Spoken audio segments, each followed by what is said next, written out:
Hello everyone, আমি আজকে সকালের খাবারের জন্য একটা ঝটপট একটা সুন্দর রেসিপি তৈরি করব। হেলদি প্লাস হচ্ছে অনেকক্ষণ ধরে খিদে লাগবে না, এরকম একটা রেসিপি আপনাদের সঙ্গে শেয়ার করব। তো আপনারা হচ্ছে আমার ভিডিওটা স্কিপ না করে ফুল ভিডিও দেখতে থাকুন, আপনাদের অনেক ভালো লাগবে।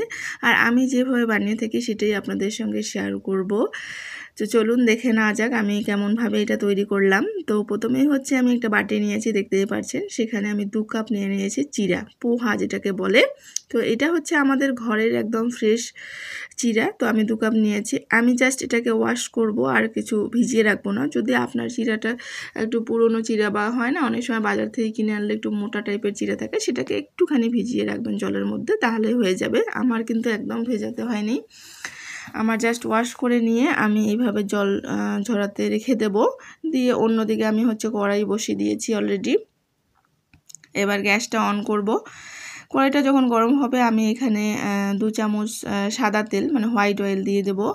আপনারা চাইলে ফুল প্রসেসটা ঘির মধ্যেই করতে পারেন। আমি যেহেতু আলু অ্যাড করব, আলুটাকে হচ্ছে আমি ঘির মধ্যে ভাজবো না, সাদা তেলে ভাজবো। তারপরে সেখানে একটু হলুদ লবণ স্বাদ মতো দিলাম, 1 চিমটি লবণ, 1 চিমটি হলুদ আলুর জন্য। আলু এখানে একটা মিডিয়াম সাইজের আমি ছোট ছোট করে কেটে নিয়েছি। এটাকে সুন্দরভাবে আমি ভেজে নেব। আর এই আলুটা না যদি ঢাকনা দিয়ে ভাজেন তাহলে তাড়াতাড়ি সেদ্ধ হয়ে যাবে ওর ভাপের মধ্যেই।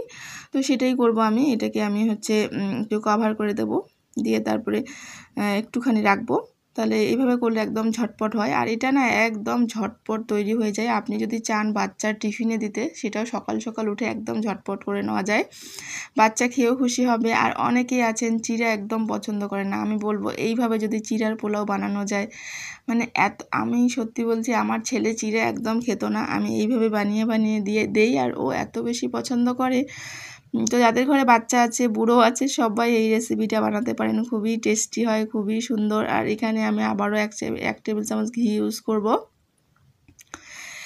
দিয়ে তারপরে হচ্ছে আমি এখানে মিডিয়াম সাইজের 2টো পেঁয়াজ কুচি কুচি করে নিয়েছি, সেই পেঁয়াজ 2টো আমি দিয়ে দেব।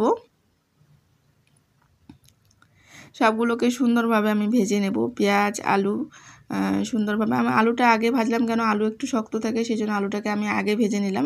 আপনারা কি করতে পারেন, একসঙ্গেই সব কিছু করতে পারেন, কোনো ব্যাপার না। কিন্তু আমি আলুটাকে ভেজে নিলাম, তারপরে পেঁয়াজ দিয়ে দিলাম, তারপরে হচ্ছে এখানে শুকনো লঙ্কা একটা দিয়ে দিলাম কুচি কুচি করে। আপনারা কাঁচা লঙ্কাও দিতে পারেন, আমি বেশি ঝাল খাবো না, আমার ছেলেও খাবে, ওই জন্য আমি অল্প একটু ঝাল দিলাম। এবার সুন্দর করে ভেজে নেওয়া হলো। তারপরে আমি ড্রাই ফ্রুটস কাজু আর কিশমিশ দিয়ে দিলাম। এখানে কিন্তু চীনা বাদামটা দিলে খুব ভালো হয়, আমার হাতের কাছে ছিল না, সেই জন্য আমি কাজু দিলাম। বাট কাজু দিয়েও দেখলাম এত সুন্দর টেস্টি হয়েছে, এটার কাজু খাওয়া হয়ে যাবে, সব কিছু এর মধ্যে বাচ্চা আলু খাচ্ছে, কাজু খাবে, কিশমিশ খাবে, প্লাস চিড়াটা তো খেতেই চায় না, সেটাও যদি খায় তাহলে এরকম একটা ইউনিক রেসিপি কি করে না বানিয়ে থাকা যায়। আমি তাই ভাবছি এটাই এখন থেকে আমি টিফিনে বানাবো, ছেলের টিফিনে। খুব সুন্দর একটা রেসিপি, আপনারাও ট্রাই করতে পারেন যদি আপনাদের ভালো লাগে।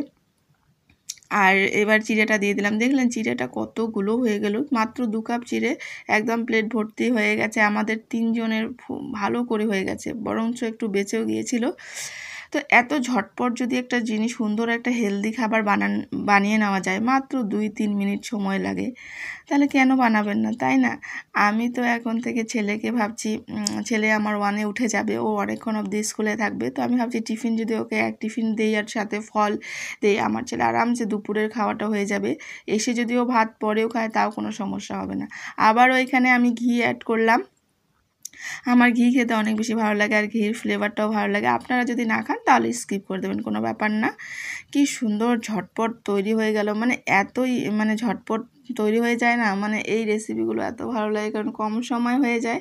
আর আমি কিন্তু আপনাদের সঙ্গে সবসময় সহজ ধরনের রেসিপি শেয়ার করি। রেসিপিটি ভালো লাগলে লাইক কমেন্ট করবেন, বন্ধুদের সঙ্গে শেয়ার করবেন। আমি কিন্তু আবারও চলে আসবো আপনাদের সঙ্গে আরও নতুন নতুন রেসিপি নিয়ে। তো আপনারা যদি এখনও অনেক বন্ধুরাই আছেন আমার চ্যানেলটিকে সাবস্ক্রাইব করে দেননি, আমি বলবো আগে প্লিজ আমার চ্যানেলটিকে সাবস্ক্রাইব করে দিয়ে আসুন। আর সাথে হচ্ছে বন্ধু বান্ধব আত্মীয়দের সঙ্গেও শেয়ার করে দিন যদি হেল্পফুল হয়। খুবই একটা সুন্দর ইউনিক রেসিপি আপনাদের সামনে তুলে ধরেছি। আরও নেক্সট ভিডিওতে আপনাদের সঙ্গে দেখা হবে। ভালো থাকবেন, সুস্থ থাকবেন, টাটা।